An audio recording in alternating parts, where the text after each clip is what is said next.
नमस्कार मित्रांनो, स्वागत करतो एसडी एज्युकेशनमध्ये आणि आजच्या या व्हिडिओमध्ये आपण भारतामध्ये सुरू झालेल्या नवीन एज्युकेशन पॉलिसीबद्दल बोलणार आहोत. मित्रांनो, हा एक रॅडिकल चेंज होणार आहे इंडियन एज्युकेशन सिस्टममध्ये आणि इथले जे काही की पॉईंट्स आहेत याबद्दल आपण आज चर्चा करणार आहोत. त्यांना मी तुम्हाला समजून सांगणार आहोत.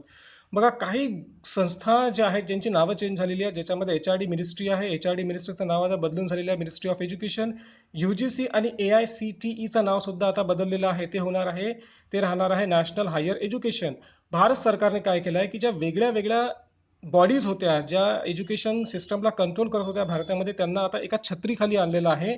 एक ऑटोनॉमस अम्ब्रेला बॉडी तयार केली आहे, जिचं नाव आहे HECI, म्हणजे higher education council of India. आता या हायर एज्युकेशन काउन्सिल ऑफ इंडियाच्या अंतर्गत 4 सब बॉडीज राहणार आहेत, जे आहेत NHERC म्हणजे national higher education regulatory council.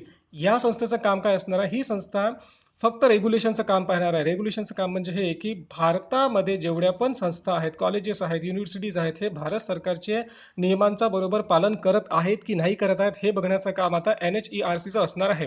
नॅकचं काम तुम्हाला माहीत आहे. नॅक काय करते की नॅकचे काही स्टँडर्ड आहेत, नॉर्म्स आहेत, त्यानुसार नॅक ही संस्थांना ग्रेडेशन देत असते, ज्यानुसार मग संस्थांना फंडिंग मिळते, गव्हर्नमेंटचा सपोर्ट मिळतो. HEGC जी आहे ती आता फंडिंगचं काम पाहणार आहे, ती आता फायनान्सचं काम पाहणार आहे. संस्थांना, युनिव्हर्सिटीजला जी फंडिंग आहे, मदत आहे, पैसा आहे, तो आता HEGCच्या अंतर्गत आलेला आहे, हायर एज्युकेशन जनरल काउन्सिलच्या अंतर्गत. मग GEC काय करणार आहे? GECचं काम असणार आहे अकॅडमिक स्टँडर्ड सेट करणे, म्हणजे युनिव्हर्सिटीसाठी, विद्यार्थ्यांसाठी जो अकॅडमिक स्टँडर्ड असला पाहिजे इंटरनॅशनल लेवलवर, ते बघण्याचं काम आता GEC करणार आहे.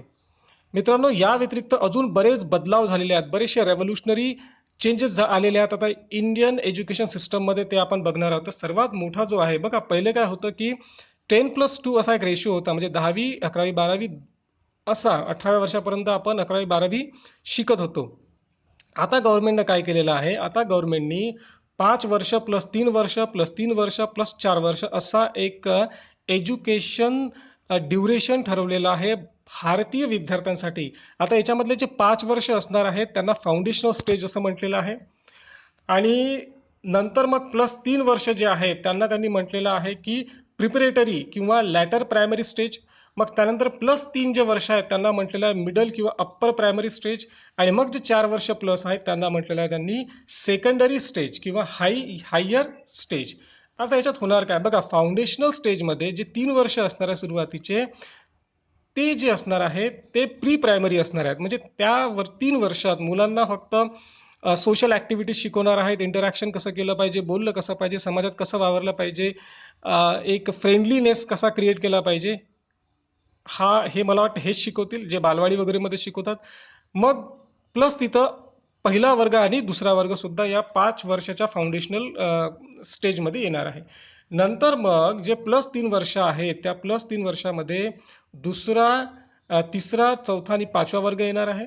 प्लस मग त्याच्यामध्ये 6वा, 7वा आणि 8वा वर्ग येणार आहे, आणि मग जो प्लस 4 आहे त्याच्यामध्ये 9वा, 10वा, 11वा आणि 12वा असा वर्ग येणार आहे. बघा मित्रांनो, इथं फरक काय झालेला आहे. पूर्वी काय होतं की आपण हायर सेकंडरी सर्टिफिकेट आपल्याला मिळायचं 11वी 12वीसाठी. आता काय होणार आहे, 9वी 10वी 11वी आणि 12वी हे आता हायर सेकंडरी झालेलं आहे.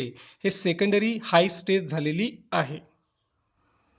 आणि या स्टेजमध्ये हा जो स्टेज आहे याच्यात फायदा काय बघा, हा फायदा मी तुम्हाला सांगतो. इथं काय होणार आहे, याच्यात बदल झालेला आहे.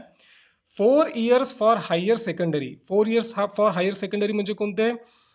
तर बघा, जिथं 9वा वर्ग, 10वा वर्ग, 11वी आणि 12वी, इथं आता आर्ट, कॉमर्स, सायन्स हे रिमूव्ह झालेले आहेत. आर्ट्स, कॉमर्स, सायन्स रिमूव्ह झालेले आहेत, म्हणजे की पूर्वी कसं होतं की हे आर्टचे विद्यार्थी, हे सायन्सचे विद्यार्थी, हे कॉमर्सचे विद्यार्थी, हे हॉर्टिकल्चरचे विद्यार्थी.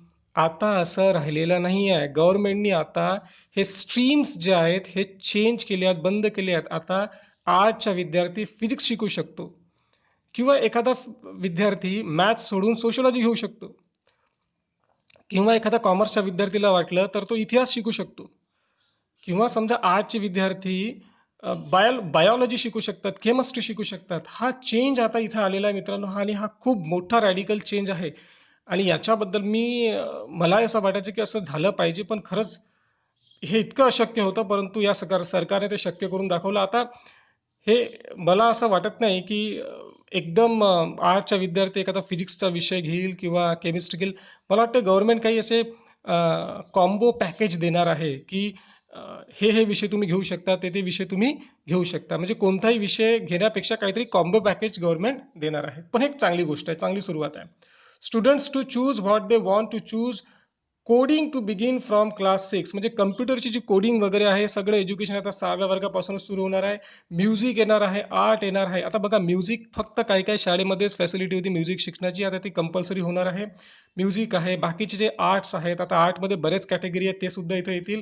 स्पोर्ट आहे, would be at the same level.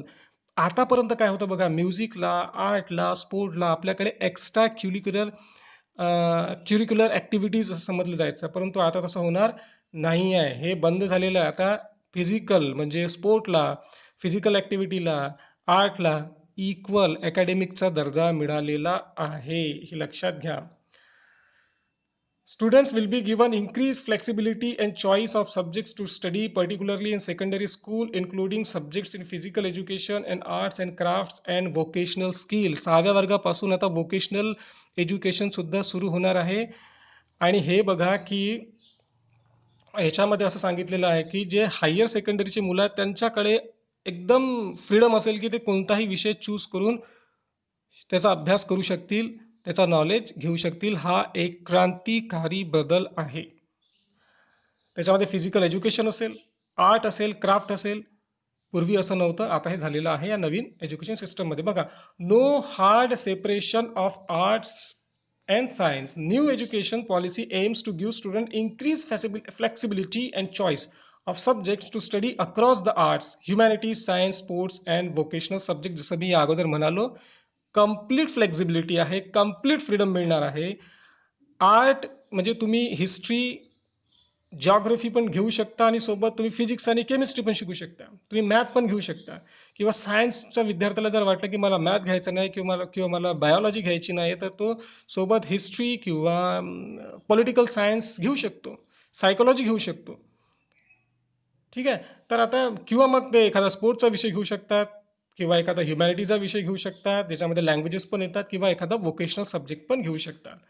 Education is in the local language and mother tongues. मित्रांनो, इंग्रजी कंपल्सरी होती आतापर्यंत.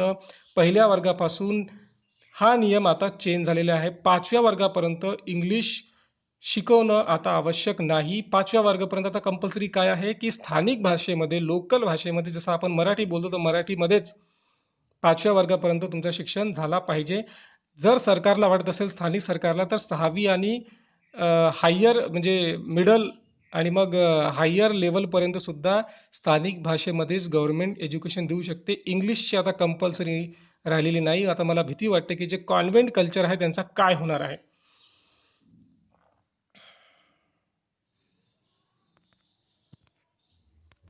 Exposure to classical languages of India. याच्यामध्ये अजून एक नवीन हा एक यांनी कोर्स आणलेला आहे की फन कोर्स त्याला असं म्हणतात, की 6वी 7वी ते 8वी हे जे 3 वर्ष आहेत, या 3 वर्षामध्ये मुलं हे क्लासिकल लँग्वेज शिकू शकतील.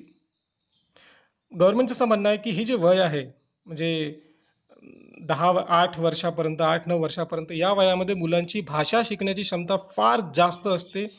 तर क्लासिकल लँग्वेजेसला टिकवण्यासाठी, त्यांचं अस्तित्व टिकवण्यासाठी, ज्याच्यामध्ये संस्कृत आहे, ज्याच्यामध्ये तमिळ भाषा आहे, 6वी 7वी ते 8वी मध्ये मुलांना फन कोर्स सुद्धा अवेलेबल करून दिला जाईल, ज्यामुळे ते क्लासिकल लँग्वेज सुद्धा शिकू शकतील आणि या क्लासिकल लँग्वेजमध्ये ते आपला ग्रॅज्युएट आणि पोस्ट ग्रॅज्युएट एज्युकेशन सुद्धा करू शकतात.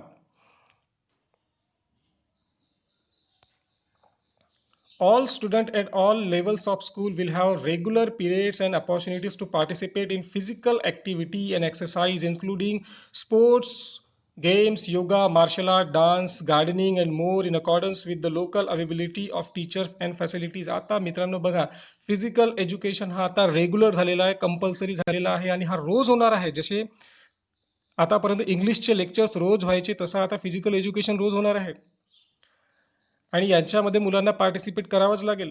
या ॲक्टिव्हिटीजमध्ये, ज्याच्यामध्ये गेम्स आहेत, स्पोर्ट्स आहेत, योगा आहे, मार्शल आर्ट आहे, डान्स आहे, गार्डनिंग आहे आणि असे भरपूर आहेत.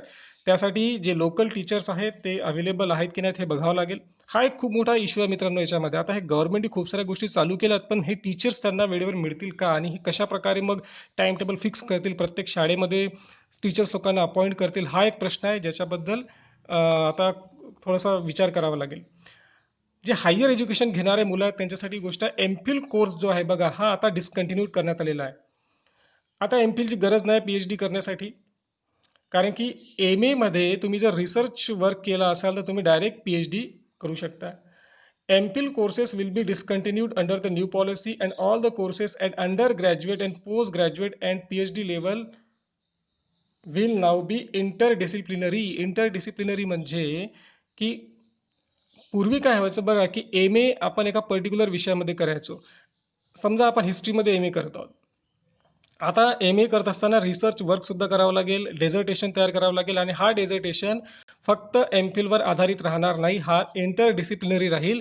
म्हणजे तुम्हाला दुसऱ्या विषयाचा सुद्धा आधार घ्यावा लागेल. तुम्हाला बघावं लागेल का हिस्ट्रीचा आणि लँग्वेजचा रिलेशन काय आहे, हिस्ट्रीचा आणि जिओग्राफीचं रिलेशन काय आहे, हिस्ट्री आणि सायन्सचा रिलेशन काय आहे. अशा प्रकारे तुम्हाला हे रिसर्च डेझर्टेशन करावं लागेल आणि पी-एच-डी मध्ये सुद्धा अशा प्रकारचे विषय घ्यावे लागतील. All higher education institutions except legal medical colleges will be govern by single regulatory. जसं मी तुम्हाला सांगितलं, आता सिंगल रेग्युलेटर काय आहे हे बघा इकडे.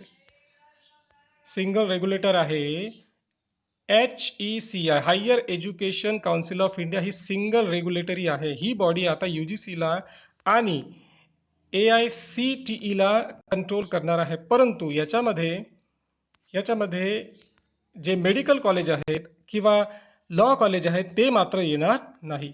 Board exams in schools will be low stakes and test actual knowledge of students instead of rote learning. म्हणजे काय रोट लर्निंग? म्हणजे पाठांतर करणे.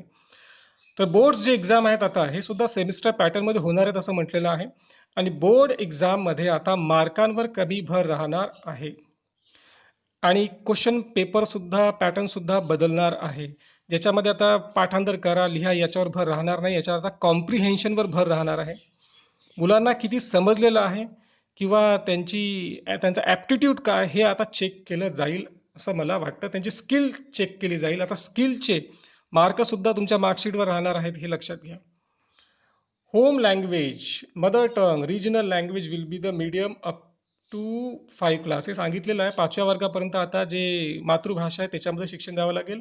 School curriculum will also be reduce to core concepts and there will be integration of vocational education from class 6, म्हणजे 6व्या वर्गापासून vocational education सुरू होतील.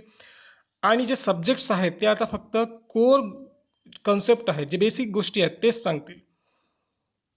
बेसिक गोष्ट सांगतील म्हणजे जसं हिस्ट्री आहे, हिस्ट्रीच्या ज्या काही बेसिक गोष्टी आहेत, स्टोरीज वगैरे जे काही आहेत ते सांगितले जातील इथं. आणि there will be integration of vocational education, म्हणजे 6व्या वर्गापासून व्होकेशनल एज्युकेशन सुद्धा इथं स्टार्ट होणार आहे.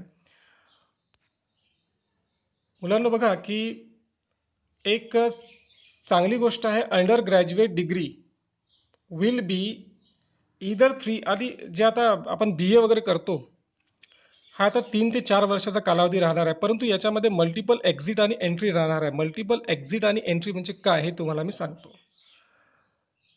मल्टिपल एक्झिट आणि मल्टिपल एंट्रीचा ऑप्शन हा असा आहे की समजा तुम्ही जसं 3-4 वर्षाचा आपला ग्रॅज्युएशनचा पिरियड आहे, तर तुम्ही समजा एकच वर्ष राहिलात ग्रॅज्युएशनमध्ये आणि मग सोडलात, तर तरी तुम्हाला एक एक्झाम देऊन सोडला तर तुम्हाला सर्टिफिकेट मिळेल. 2 वर्ष करून तुम्ही सोडला तर तुम्हाला डिप्लोमा मिळेल. आणि समजा 4 वर्षाचा असेल तर तुम्ही 2 वर्ष केलं तर पूर्ण डिग्री मिळेल. आणि 3 वर्षाचा असेल ग्रॅज्युएशन तर तुम्ही तो 3ही वर्ष पूर्ण केला तर तुम्हाला मग डिग्री मिळेल. तुम्ही केव्हा येऊ शकता आणि तुमच्या राहिलेल्या सर्टिफिकेटला तुम्ही डिप्लोमामध्ये कन्वर्ट करू शकता, डिप्लोमाला तुम्ही डिग्रीमध्ये कन्वर्ट करू शकता किंवा तुम्ही मधात केव्हाही त्याला सोडू शकता. तर ही एक फॅसिलिटी अतिशय चांगली इथं गव्हर्नमेंटने आणलेली आहे. नॅशनल असेसमेंट सेंटर परख आता हे सुरू केलेलं आहे. परख काय करणार आहे की मुलांना परखणार आहे. हिंदीतला शब्द आहे परख, म्हणजे तपासणे. की मुलांची एबिलिटी काय आहे ते सगळं. Students pursuing 4-year degree program would have an option of getting a degree with research if the research process is completed in the year of study as specified. तर 4 वर्षे डिग्री कोर्स करणारे जे मुलं आहेत हे आता डिग्री सोबत research with degree पण घेऊ शकतात. म्हणजे डिग्री विथ रिसर्च वर्क जर, आणि ही फॅसिलिटी गव्हर्नमेंट देणार आहे. ज्या 4 वर्षात त्यांनी रिसर्च वर्क केला असेल तर त्यांना डिग्री विथ रिसर्च वर्क चा सर्टिफिकेट सुद्धा मिळेल, ज्याचा फायदा त्यांना PhD करताना होणार आहे. तर मित्रांनो, अशा प्रकारे रॅडिकल चेंजेस इंडियन एज्युकेशन सिस्टममध्ये आले आहेत. खूप शॉर्टमध्ये तुम्हाला मी समजवण्याचा प्रयत्न केला. याच्यामध्ये अनेक अजून बिंदू आहेत, पॉईंट्स आहेत, नवीन नवीन चेंजेस आहेत. मी एका व्हिडिओमध्ये कव्हर करू शकत नाही. आशा करतो तुम्हाला हा व्हिडिओ आवडला असेल तर लाईक करा, शेअर करा. आणि काही अजून गोष्टी जर तुम्हाला ज्याच्याबद्दल माहिती करून घ्यायची असेल इंडियन एज्युकेशन सिस्टममध्ये आलेल्या नवीन चेंजेसबद्दल, तर तुम्ही कमेंट बॉक्समध्ये कमेंट करून मला सांगा. मी नक्की नवीन व्हिडिओ बनवीन. तोपर्यंत गुड बाय. नंतर पुन्हा भेटू. Have a nice day.